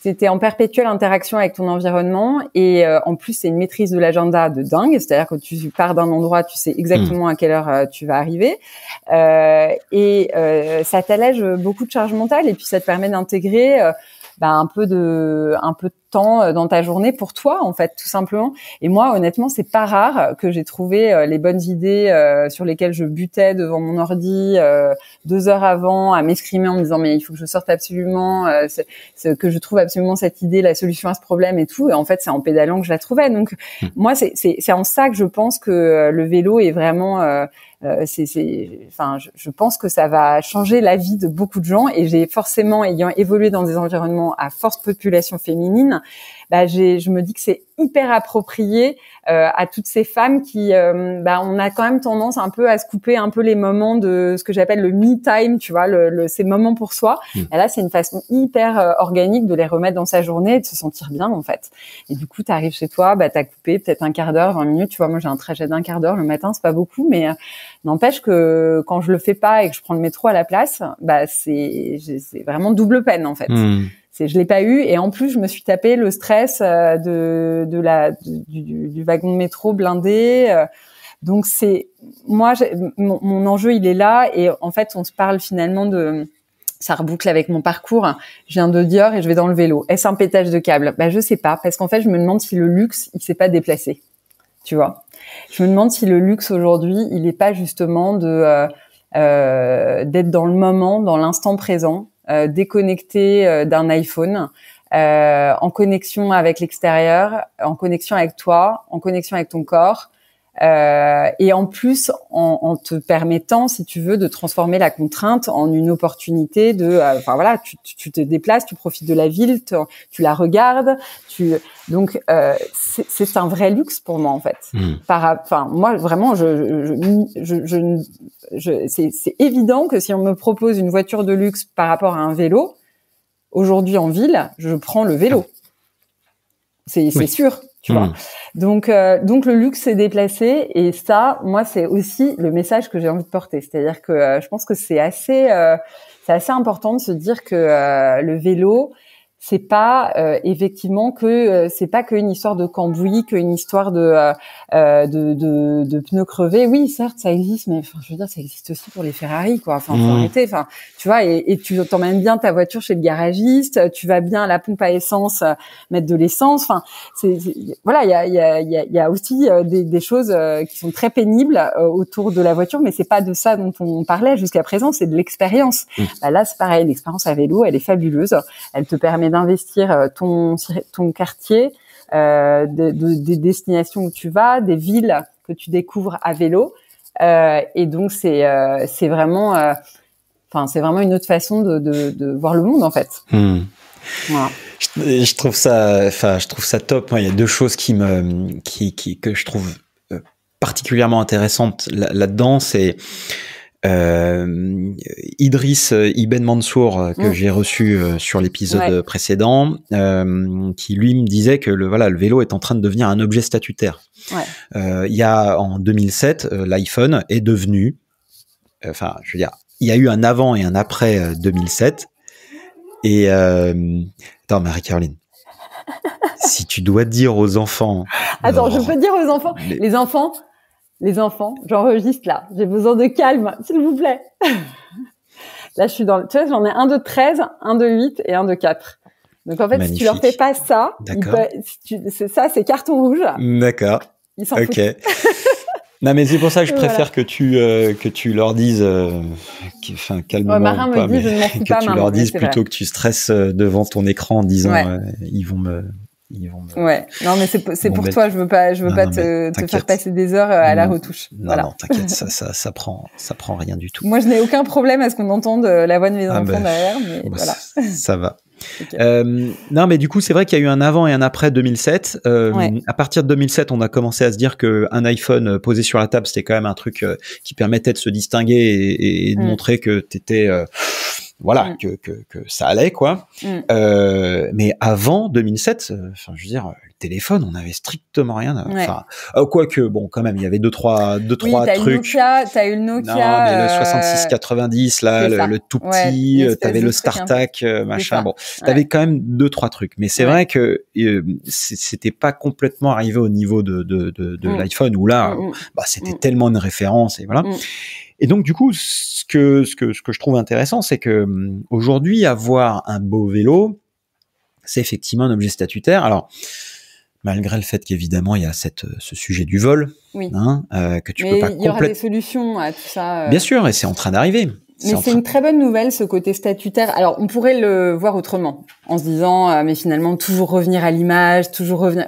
Mais en fait, c'est un très bon symptôme, parce qu'à partir du moment où c'est statutaire, c'est désirable, et on revient à cette question de la désirabilité, si c'est désirable, il y a eu les early adopters, et je peux te dire que moi, j'ai fait partie des générations pas du tout cool à vélo, parce que quand je suis revenue d'Allemagne en 2011, mon trajet, c'était rue Bonaparte, avenue Hoche. Travaillant dans le monde du parfum, les 2-3 montées en vélo hollandais 3 vitesses avant d'arriver au bureau, si tu veux, c'était pas super bienvenu. Donc, au bout d'un moment, je me suis dit, je prends un vélo électrique. Mais les gens m'arrêtaient dans la rue en me disant, mais vous trichez, en fait, mais vous avez un moteur à l'arrière. Mais c'est un truc de 3e âge, oh là là. Et chez Dior, ils étaient morts de rire. J'étais connue comme le loup blanc, j'arrivais avec mes talons sur mon vélo et tout. Et en fait, le fait qu'on sorte de tout ça, et là encore l'autre jour, ça m'a fait super plaisir. Une de mes copines avec qui j'ai commencé à travailler chez Saint-Laurent, où on allait à l'époque joyeusement faire le 17e l'île de la Jatte en voiture. Donc toujours un trajet de moins de 5 km pour se garer au parking, chacun dans nos voitures individuelles. Elle m'a appelé le jour, elle m'a dit bon, je suis en train de choisir mon vélo là, qu'est-ce que t'en penses? Je crois que je vais prendre telle marque. Du coup, c'est cool, que ça va aller bien avec mon panier et tout. Mais en fait, ce qui m'a fait super plaisir, c'est que je me suis dit, ça y est. Si elle passe au vélo, on est parti pour un grand tournant. Donc ça, c'est super. Et je trouve que, il y a des objets statutaires, comme la voiture, il y a plein de trucs qui sont statutaires, mais franchement, le vélo, c'est quand même un truc qui est vraiment cool en termes d'objets statutaires, quoi. Je veux dire, c'est vertueux, c'est génial. Je veux dire, quand tu vois des marques comme Schindelauer, par exemple, qui font un travail formidable pour rendre le vélo justement désirable, qu'il soit en musculaire, en électrique. t'as envie d'en avoir un de Schindelauer, quoi. Et donc t'as envie d'avoir un vélo. Donc, et c'est pas parce que, je prêche pas pour ma paroisse, mais quand même, à l'époque, c'était un statutaire d'avoir un Hummer H2, quoi. Donc bon, c'est le truc le pire qu'on puisse trouver. Donc c'est quand même vraiment cool qu'aujourd'hui ça soit cool d'avoir un vélo, quoi. Et je trouve aussi super intéressant ce sujet des femmes à vélo. Ce sujet de permettre aux femmes de se mettre en selle. Voilà, il y a des combats qui font du sens et qui permettent aux gens d'être libres et de se sentir libres. L'un d'entre eux, c'est le combat de l'égalité des sexes, mais aussi de l'égalité de tu vois, les combats LGBT par exemple, quoi. Et il y a des gens et je trouve qu'on a besoin d'avoir cette même chose dans le vélo, mais de montrer justement des personnes, des femmes qui se disent mais les filles, mais mettez-vous au vélo, mais vous allez voir, mais comment ça va vous changer la vie.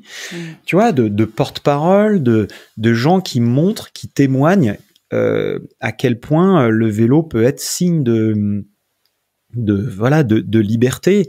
Je discutais avec Anne-Gaëlle Clos du Grand Plateau, qui me disait que le vélo cargo, alors cargo ou longtail, je sais plus, mais avait changé sa vie parce qu'elle allait balader les gamins à l'école, ramener les copains, aller faire les courses, machin, et elle comme son mari.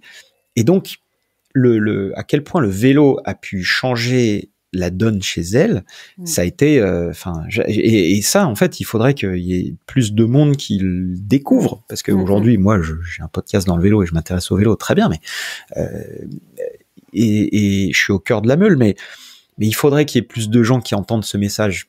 Et je dirais pas qu'il faut que ce soit un combat, mais j'aimerais, moi, voir plus de personnes, plus de femmes qui portent ce message en disant et ce message comme tu le fais d'ailleurs, et d'ailleurs j'aimerais que tu nous expliques comment justement tu portes ce message, comment tu le fédères, comment tu rassembles autour de toi ces femmes. Voilà, c'est quoi cet engagement, ce combat, et est-ce que tu peux nous en parler un petit peu? Ouais. Alors, écoute, moi, j'ai jamais fait une manifestation de ma vie. J'ai eu aussi pas mal de mal avec les assos, tu vois, en école de commerce. J'étais pas une grande assidue de tout ça. Donc, j'ai toujours eu toujours le mot liberté, mais un côté très très libéral sur le côté. Surtout, je vais pas vous endoctriner sur. En fait, chacun va trouver sa propre voie. Mais en l'occurrence, ce que je trouve avec le vélo, c'est que justement, chacun peut trouver sa propre voie. Ça reste extrêmement individuel. On n'est pas en train de te demander de partager quelque chose. On ne demande pas de te mettre à 5 dans ta voiture au lieu d'être tout seul, de parler avec des gens que t'as pas choisis. Donc, dans un sens, je trouve que ça, c'est hyper respectueux. Et moi, du coup, ma façon de faire, en fait, elle est, je t'avoue que elle est multiple et elle se fait à différents niveaux. Elle se fait d'abord au niveau individuel, c'est-à-dire que j'entreprends dans le vélo, mais je suis à vélo depuis une quinzaine d'années. Je pense que autour de moi, les gens voient à quel point ça me fait du bien, c'est un mode de vie, et donc je pense qu'à ma petite mesure, j'évangélise un petit peu le cercle des gens que je côtoie ou que je rencontre, parce que je vais à mes rendez-vous à vélo, etc. Donc ça casse un peu des idées reçues. Mais tout notre job aussi, pour frapper plus fort, on va dire, sur ce message-là, et dans ce cas-là, ça implique toujours d'aller un petit peu plus de pousser les curseurs. Ça a été un peu toute la problématique qu'on a adressée avec Marie Rousseau, qui est donc ma collaboratrice et qui est hyper investie sur Petite Reine, et en fait elle vient de la presse magazine lifestyle, tu vois, elle était styliste chez Gradia, et en fait ensemble on travaille beaucoup l'image qui est liée à toutes nos communications pour pousser le curseur fashion, parce qu'en fait il n'y a pas à choisir entre l'un et l'autre. Et je pense qu'à un moment donné, le fait de les associer, de montrer à quel point le vélo peut être beau, les couleurs peuvent être pétillantes, les attitudes peuvent être magnifiques, un sourire sur un vélo c'est éclatant, c'est voilà, ou des illustrations qui montrent une femme en mouvement qui pédale sur son vélo en pleine liberté dans la ville, ça donne envie. Et en fait, c'est tous ces éléments-là qui sont des éléments aussi d'évangélisation. Donc moi, ma façon de faire, elle est pas tant d'aller créer l'association des femmes à vélo, parce que je pense que profondément, moi, ma démarche, elle est très individuelle et je suis pas sûre que moi, en tant que personne, j'aurais envie, en tout cas, que ce serait un élément déclencheur pour moi pour me mettre à vélo que de me dire que j'adhère à une association. Enfin, je ressens pas ce besoin-là. En revanche, essayer de communiquer au maximum sur ce que le vélo t'apporte et sur l'art de vivre auquel il te permet d'accéder, ça, je trouve ça génial. Donc, en fait, moi, tu le sais, via mon réseau féminin, qui était féminin parce que autour de moi, j'estimais que ces populations-là, elles avaient peut-être encore plus le besoin de s'allouer des temps pour elles, de rencontres, etc. C'est pas du tout un élan féministe. C'est simplement l'envie, si tu veux, de faire partager à mes pairs ce que j'ai pu ressentir.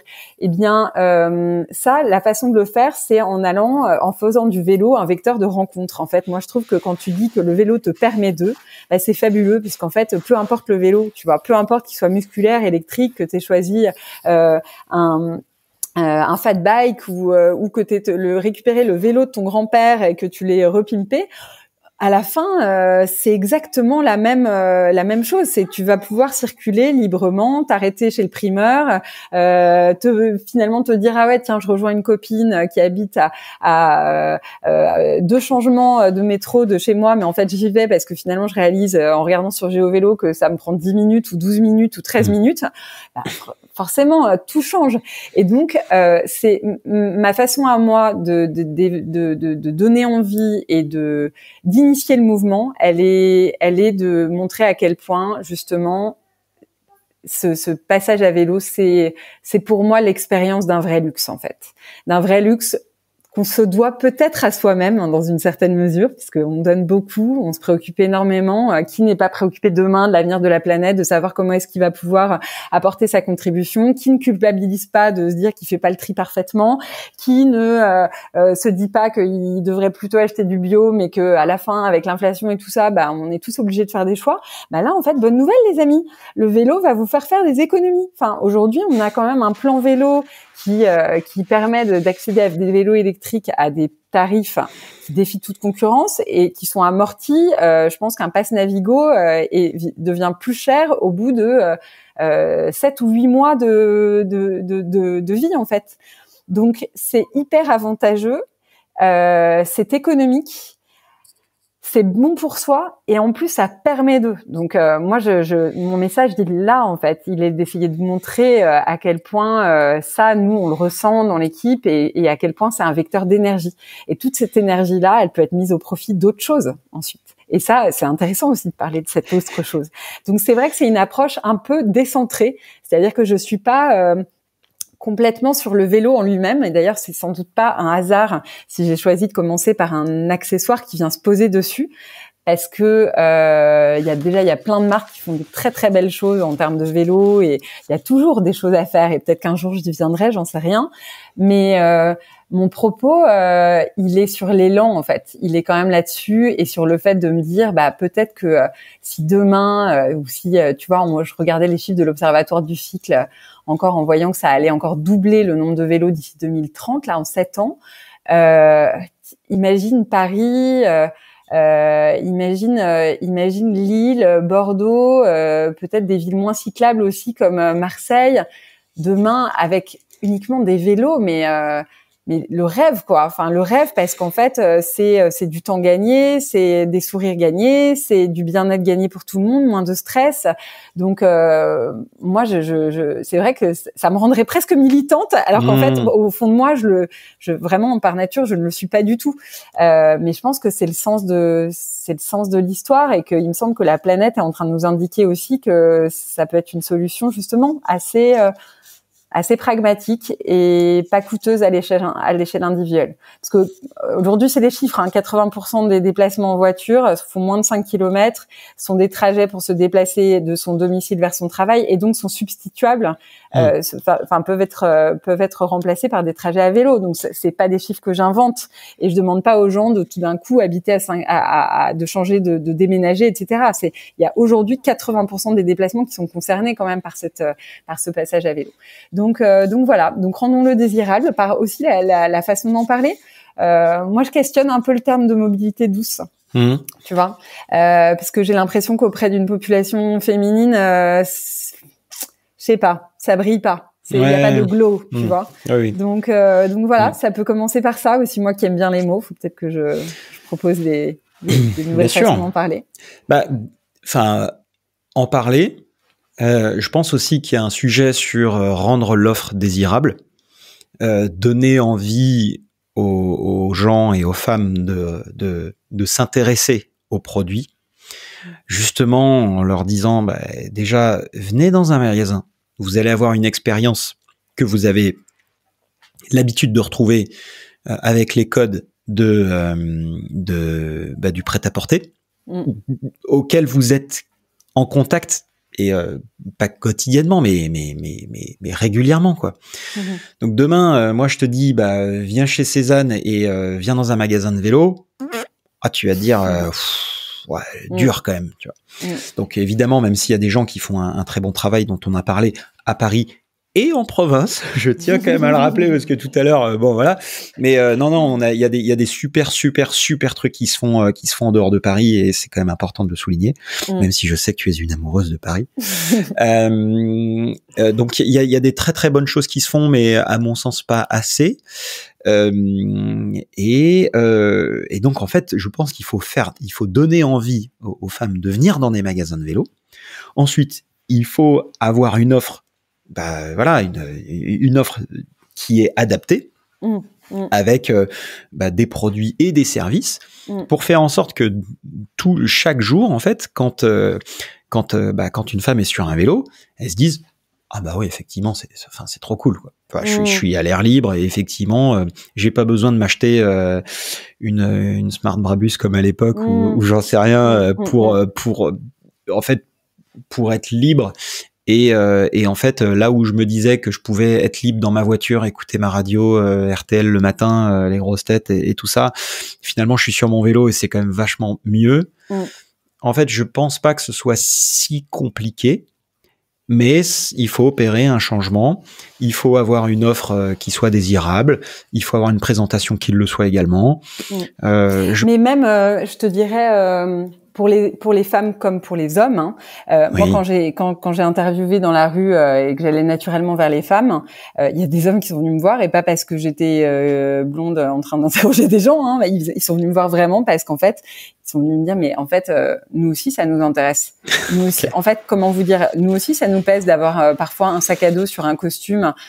Pour ceux qui portent encore des costumes, mais il y en a quand même. Et donc d'arriver tout transpirant au bureau avec un look beaucoup trop sportif par rapport à ce qu'on voudrait. Donc nous aussi le chic en fait c'est un vrai truc qui nous plaît et donc je pense que c'est même pas un débat de genre, c'est passer justement d'un concept peut-être de mode de déplacement à un art de vivre en nomade. En fait, la ville, ville, c'est quelques kilomètres à traverser et comment s'y déplacer de la façon la plus agréable possible et en phase avec le quotidien des gens, que ce soit des hommes ou des femmes.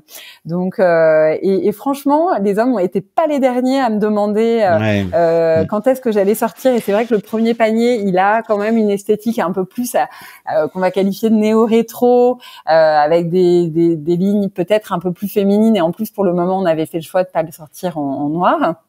Mais le prochain panier qui va sortir bientôt là. D'abord, moi, je me suis fait un devoir de le rendre plus accessible parce que je pense que tout est question de budget aujourd'hui et que le marché est tel qu'il est aujourd'hui et les gens, pour des très bonnes raisons, ont des seuils psychologiques qu'il faut savoir écouter. Enfin, là aussi, le client est mon patron. Donc, aujourd'hui, j'ai sorti un très beau produit qui coche effectivement pas mal de cases. On a voulu absolument faire de la fabrication française. On a un design hors du commun. Il a été extrêmement complexe à faire, donc le prix est plus que juste parce qu'on marge même trop peu sur ce produit-là. Tout le monde y investit énormément d'énergie, de temps et de sous, même nos industriels. Et donc là, on va itérer sur cette base-là, et les clients et les retailers nous ont aidés à itérer, à comprendre qu'on pouvait continuer à faire du beau autrement, et en étant toujours plus inclusif. Donc toujours plus inclusif au niveau du positionnement prix du prochain produit, sans rien sacrifier à son esthétique, mais aussi homme-femme. Parce que il faut qu'on dépasse le débat de genre. C'est super important. Aujourd'hui, on pose plus la question de savoir si un homme porte du parfum ou si une femme porte du parfum. Peu importe. Enfin, pareil pour un objet de luxe ou un objet statutaire, on en parlait tout à l'heure, comme peut l'être une montre. Voilà, c'est pas réservé à une catégorie. Là, de la même façon, je pense que ça sera vraiment un super signe de se dire que le débat de genre a disparu du vélo. Et donc, il faut que Petit Train y contribue aussi, en n'étant pas perçu comme une marque féministe, parce que c'est pas le propos, c'est une marque d'élan. C'est une marque qui accompagne une vie nomade. Et étant une femme, je l'ai faite au début avec les clés que j'avais en fait de compréhension, et puis aussi les terrains que je voyais particulièrement non adressés. Mais en réalité, le terrain de jeu, il est très vaste. Bien sûr. Oui. Et puis quand je vois ma satisfaction, et la satisfaction que j'ai toujours, quand Alexandra Mullier de chez Adresse m'a dit « Antoine, viens faire un tour à la boutique, tu vas voir, on a 2-3 trucs pour toi. » J'ai essayé là, tu vois, cette chemise et le pantalon. J'ai vu cette chemise. Et le pantalon que je porte. Alors je peux pas ne pas faire de pub sur ce truc, sur ce que je porte pas jour et nuit, mais quasi maintenant tous les jours. En fait, je dois dire à Alexandra qu'elle a fait un travail formidable parce qu'elle m'a hooké. Au début, tu vois, j'ai reçu un message sur Insta en me disant ouais, tu voudrais pas tester, machin, tout ça, un peu en mode influenceur. Et puis en fait, maintenant, je me retrouve à porter ce truc tous les jours parce que en fait, c'est trop bien. Même quand il fait un peu bon, un peu doux. Ouais, je te rejoins. En fait, pourquoi je dis ça? Je te rejoins sur le fait que homme ou femme, on a besoin de produits adaptés.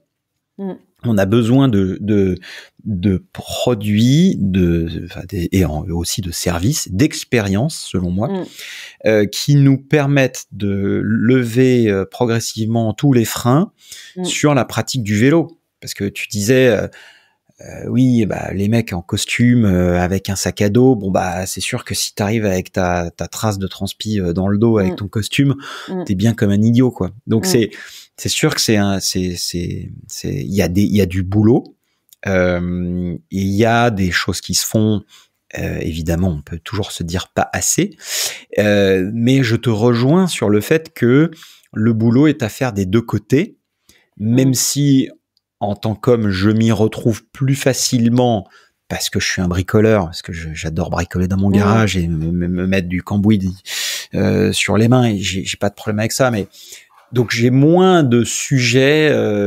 et puis j'y suis habitué aussi. Ça fait 30 ans que je baigne dedans.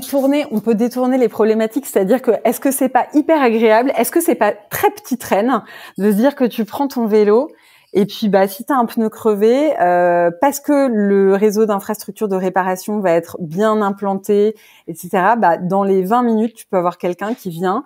Et by the way, c'est un job. Donc, en fait, c'est créateur d'emplois. C'est tu vois, en Allemagne, ils ont le système des mini-jobs comme ça. Moi, je trouve ça assez top.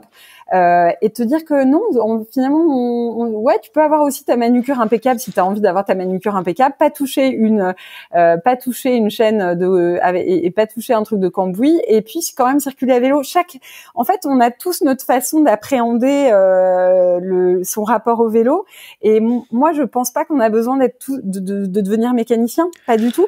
Simplement, il faut que les choses, que le service se mette en place, et que le service se mette à l'écoute aussi des changements de vie. Ça, c'est vraiment, pour moi, c'est vraiment super important. Et je complète en disant, en tant qu'homme et en tant que femme. Enfin, on parle manucure, mais Enfin, je veux dire, moi aussi, j'ai envie d'être beau, quoi. C'est clair, l'autre jour, je voulais m'en faire une. Il y avait 2 hommes qui étaient devant moi et qui m'ont regardé, genre, non, on a pris la place. Donc, tu vois, comme quoi. Mais oui, mais aussi, moi, ça peut m'arriver de pas avoir envie de m'emmerder à bricoler ma chaîne et tout ça. Alors, je suis un peu do it yourself, donc je fais mes trucs moi-même. Mais si je suis, j'en sais rien, si je vais à un rendez-vous et que j'ai pas envie de me salir les paluches parce que j'ai déraillé ou que mon pneu est crevé, bah je serais également bien content d'avoir du service. Et ça rejoint aussi le sujet du luxe où bah en fait aujourd'hui il y a des gens qui ont envie de vivre une expérience de vélo qualitative dans laquelle bah ils sont prêts à payer le prix d'un service pour avoir une bonne expérience. C'est pas pour rien. Idriss, donc encore une fois, Idriss Ibn Mansour qui a monté Moto, et ben il propose un service à 89 € d'abonnement pour son vélo électrique, vélo électrifié, vélo sécurisé, vélo assuré. Enfin, l'idée, c'est que tu montes sur le vélo. Le Netflix du vélo. Ouais. Mais bien sûr. Et si t'as un pépin, bah t'as un mécano cyclofix qui vient réparer ton vélo à ton bureau, comme tu le faisais avec ta voiture de fonction quand tu vois. Je me souviens très bien. Moi, j'ai bossé chez Coca. Où ça se fait encore dans toutes les boîtes, mais tu déposes les clés de ta voiture de fonction à l'accueil, et puis t'as les mecs qui viennent te chercher la voiture pour faire ta vidange. Et ils te la ramènent et le soir tu rentres chez toi avec ta vidange elle est faite et ta révision. Et aujourd'hui il faudrait que ce soit exactement la même chose pour le vélo et qu'on se pose même pas la question de savoir si ça doit être un service pour un homme ou pour une femme, puisque en fait finalement on veut juste du service, quoi. On veut juste du service. Et effectivement c'est la qualité de l'expérience. La qualité de l'expérience. En fait. L'avant au moment de l'achat, le pendant au moment où tu es à vélo. L'après quand tu dois garer ton vélo quelque part et pas te le faire piquer si possible, et puis l'entretien. Bien sûr. L'entretien, donc c'est tout le cycle en fait qu'il faut. Il y a du boulot. Il y a du boulot. Et tu vois, ce que je suis en train de me dire, c'est que tu vois, on se rejoint un peu sur ces trucs et il va falloir qu'on en discute un peu plus dans le détail puisqu'on va se retrouver sur Eurobike du coup cette semaine, donc la semaine prochaine. On va en discuter parce qu'il y a sûrement des sujets à creuser et sûrement 2-3 trucs à faire ensemble en termes de, je sais pas, je me dis, bon, tu vois, entrepreneuriat, 2-3 trucs. Enfin, j'ai 2-3 idées, voilà, on va creuser ça. Ça peut être un truc à se dire pour, je sais pas, on a parlé de tellement de trucs que moi, ça me donne des idées, j'ai envie de faire des trucs, quoi, tu vois. Bon, cet après-midi, c'est business plan avec Antoine. Allez, mais tu sais, c'est ce que je trouve génial au sein du vélo aussi, c'est que il y a quand même plein de niveaux. Et je lisais encore un article dans le Elle ce matin et je regardais donc cette actrice qui a joué dans En Thérapie, tu sais, qui est une série qui avait été diffusée sur Arte, qui s'appelle Céleste Brunkel. C'est une jeune actrice. Elle est à l'affiche de Fifi là, qui est une nouvelle comédie. Bref, et elle dit à un moment, ça m'a fait super plaisir. Le premier truc qu'elle dit, c'est une petite chronique et elle parle de mon vélo Peugeot. Et elle dit j'ai grandi sur un vélo, nanana. Donc elle raconte un peu son rapport au vélo. Et en fait, elle termine en disant c'est dangereux, ça empêche donc l'iPhone est dangereux, ça empêche les interactions avec les autres. Une course avec quelqu'un, un sourire échangé avec quelqu'un d'autre, le vélo, c'est également les rencontres. Et en fait, pour moi, c'est marrant parce que je trouve qu'on touche tous ça du doigt. Et donc, et c'est relativement rare en fait c'est des choses que j'ai pas connues dans d'autres produits de luxe, si tu veux. Le parfum n'est pas vecteur de rencontre. Enfin, certains parfums éventuellement parce que ça crée le contact et tu te dis qu'est-ce que vous portez, vous vous sentez magnifiquement bon, mais on va dire que c'est pas le premier levier. Alors que le vélo, il est assez systématiquement associé aux rencontres et donc je pense qu'il y a beaucoup de choses à penser autour de ça pour en faire un vecteur de plein de choses qui vont bien au-delà du produit en lui-même en fait. Mais bien sûr, c'est vraiment l'art de vivre. Il suffit d'interroger, tu vois, des gens comme Fred Orny que j'ai reçu sur le podcast aussi, qui font des voyages en vélo. Enfin, tous les gens qui qui ont fait des voyages à vélo, qui sont partis à l'autre bout du monde, parfois dans des territoires un petit peu chauds aux patates, te disent, en fait, le vélo est ce qui permet de créer le plus facilement du lien, parce qu'en fait, les gens te voient arriver, t'es à nu, en fait, t'es à nu, et le vélo est un vecteur de sympathie immédiat, parce que tu peux être en période de guerre. Bon, alors j'ai pas testé, hein, mais je dirais que tu peux être dans des contextes un petit peu chauds. Les gens te voient arriver, ils savent que t'as pas de flingue sur toi et que t'as des bonnes intentions, quoi. Donc, et je le vois aussi, et je te rejoins sur le côté sourire, mais là, tu vois, j'étais à Vivatech les 3 jours, et du coup, j'y suis allé à vélo et plus en train, mais c'est tellement marrant de pouvoir, tu vois, juste un petit smile. Tu croises, tu vois, une voiture qui s'arrête, le mec il est sympa, bon alors parfois il y en a qui s'arrêtent pas, mais petit sourire, tu vois, petit truc, c'est tellement cool en fait de pouvoir interagir de manière un peu sympa et détendue avec virtuellement n'importe qui. Effectivement, le vélo a ça je dirais presque magique, de pouvoir créer des interactions facilement, quoi. Et on parle beaucoup, et pour avoir diffusé quelques questionnaires, tu vois, sur des groupes Facebook pour justement avoir l'avis aussi de femmes que j'aurais pas pu atteindre directement par mes interviews par téléphone ou en présentiel.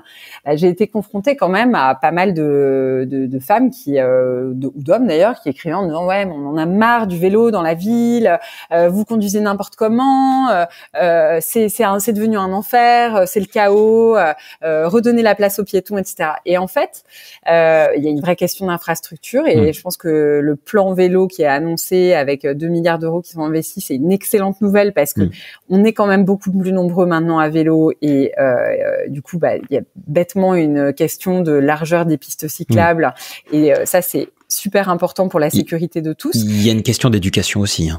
Il y a une question d'éducation. Je pense qu'il y a beaucoup de gens à vélo qui n'ont tout simplement pas passé leur code, hein, donc voilà. Ouais. Mais alors à l'inverse, on parle beaucoup de discourtoisie, mais à l'inverse, je peux te dire que moi, je trouve que quand tu t'arrêtes au feu, donc normalement en fait, et que tu laisses passer un piéton, c'est extrêmement rare que le piéton ne te sourie pas, mais en mode même super sympa, quoi. Parce que je pense qu'en ce moment, ils sont même surpris que tu n'aies pas essayé de te faufiler. Bien sûr. Mais ça montre, voilà, ce potentiel de contact, quoi. Et puis pareil, quand, tu vois, je trouve ça, enfin, excuse-moi, je suis peut-être pas de l'air MeToo pour ce truc-là, mais quand je suis habillée avec un peu d'allure sur mon vélo, sans être dans des accoutrements de dingue ou une sursophistication, voilà, mais juste, tu vois, j'ai fait je me suis habillée comme j'avais envie de m'habiller, et je me suis pas posé la question de savoir si j'étais à vélo ou à pied.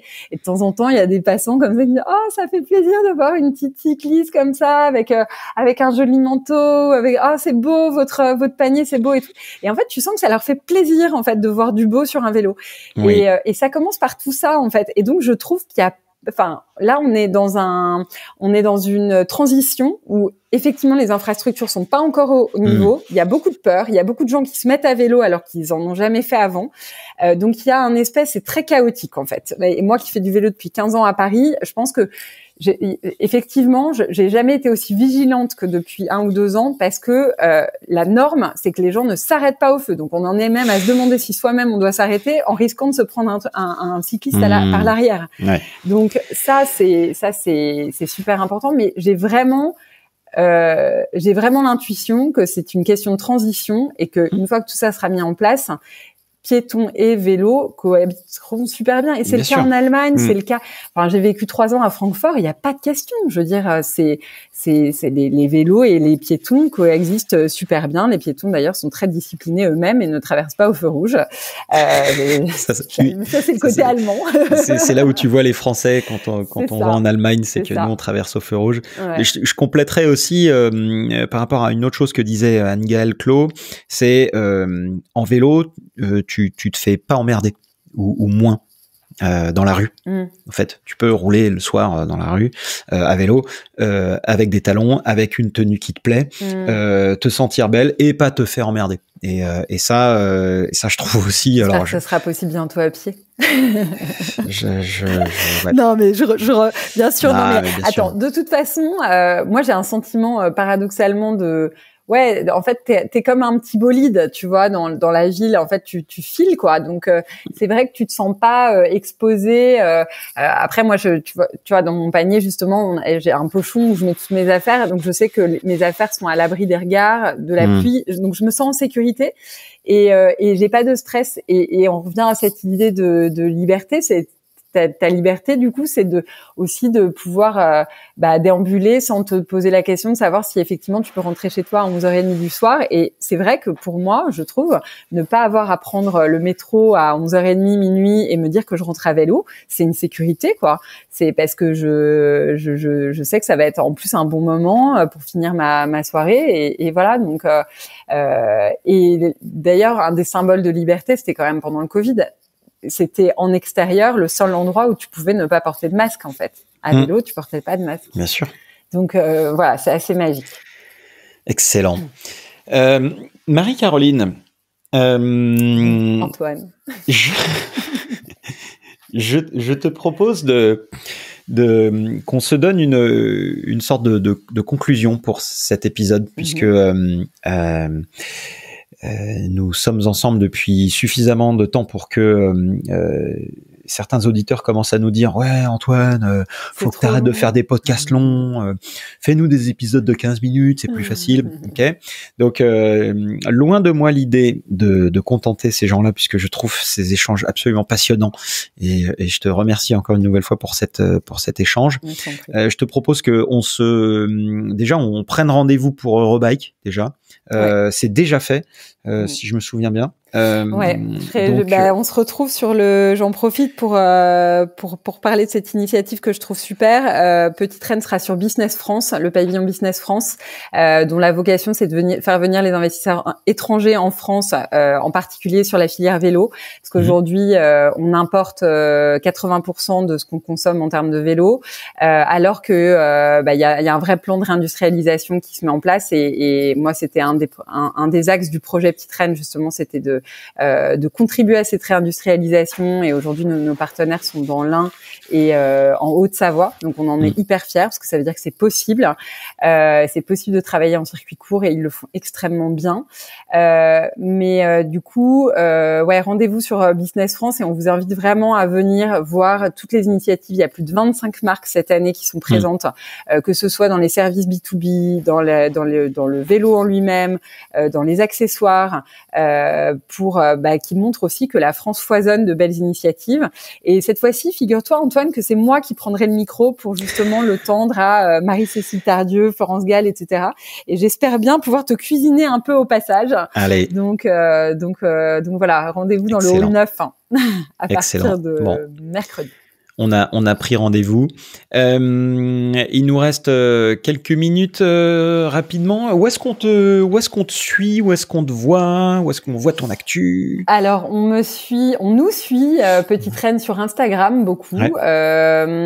On nous suit également sur LinkedIn. Alors, j'y prends la parole en tant que fondatrice de Petite Reine. Et puis, on a une page qui relaie nos actus. Et surtout, on nous retrouve sur le site internet petitreine.com, donc petitreine au pluriel.com. Et on ouvre à partir de cette semaine le blog sur lequel vous allez retrouver quelques sujets dont on a parlé ensemble aujourd'hui, les coulisses de l'aventure. L'idée, c'est vraiment de vous faire à la fois découvrir le vélo comme un art de vivre tel qu'on le voit avec nos yeux, et aussi de vous ouvrir justement toutes les coulisses de l'entrepreneuriat en vous disant très fort le message, et lancez-vous vous aussi, la voie est libre.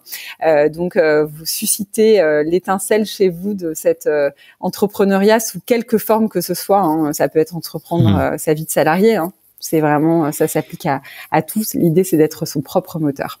Voilà. Excellent. Merci infiniment, Marie-Caroline. C'était un vrai plaisir. Plaisir partagé. J'espère que vous aussi, vous qui nous écoutez ou nous regardez sur la chaîne YouTube du podcast En Roue Libre. Ah, mais je savais pas ça. Mais si. Mais Et moi, depuis tout à l'heure, je suis en short de gym. Alors, j'espère mais que non, on voit pas. Mais non, ça ne se voit pas du tout. Avec mes lunettes et tout. Mais bon. Non, mais très bien. Après coup, tu es absolument parfaite, donc aucun souci avec ça. Non, mais voilà. Donc j'espère que vous avez apprécié cet épisode et franchement, moi, je me suis régalé. Merci beaucoup, Marie-Caroline. Encore une fois, un immense merci de t'être libérée. Et d'avoir comment dire fait barrage contre les enfants qui voulaient investir la cuisine et la salle à manger. Merci à eux d'avoir respecté d'être rentrés dans la chambre et ils ont bien le droit et je finis là-dessus quand même, c'est que tu sais, mon panier s'appelle le panier Laura, c'est une question que tu m'as pas posée. Ah d'accord. OK. Il s'appelle Laura parce qu'en fait il s'est d'abord appelé Simone, Charlotte et Gisèle, qui sont à peu près toutes les femmes du Panthéon ou aux portes du Panthéon, jusqu'à ce que je me dise non mais en fait le message d'élan il est vers les générations d'après et donc Laura c'est le prénom de ma première fille et du coup elle est elle-même très investie, c'est limite si elle va pas réécouter le podcast avant diffusion pour te donner son accord. Droit à l'image. D'accord. Donc alors on l'a pas vu à l'image, on l'a entendu. Ouais. Mais en tout cas j'attends la validation de la famille du bras droit. Voilà, du bras droit. Excellent.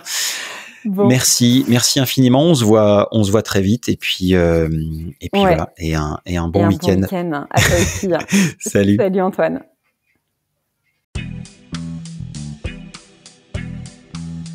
Merci d'avoir écouté ou regardé cet épisode du podcast En Roue Libre jusqu'au bout.